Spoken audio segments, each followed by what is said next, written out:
ধারাবাহিকের আগামী পর্বতে আমরা দেখতে চলেছি হঠাৎ করে নীলা আসে দীপুর অফিসে। দীপুর হাত ধরে দীপুকে বলে, আপনি এভাবে দাঁড়িয়ে রইলেন কেন? আপনি আমার সাথে চলুন।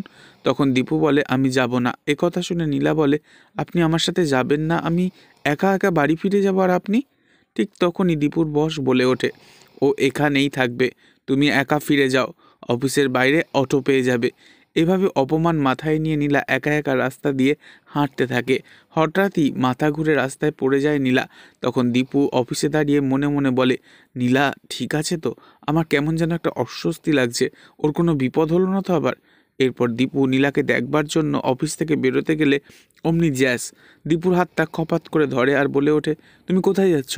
তখন দীপু বলে, আমার মনে হচ্ছে নীলার কোনো বিপদ হয়েছে। তখন জ্যাস বলে, কোথাও যাবে না তুমি। অন্যদিকে দেখা যায় রাস্তায় পড়ে থাকে একা একা বেহুশ হয়ে নীলা। তো এই ছিল আজকের আগামী পর্ব। পরবর্তী আগামী পর্ব জানতে অবশ্যই আমাদের সঙ্গে থাকবেন।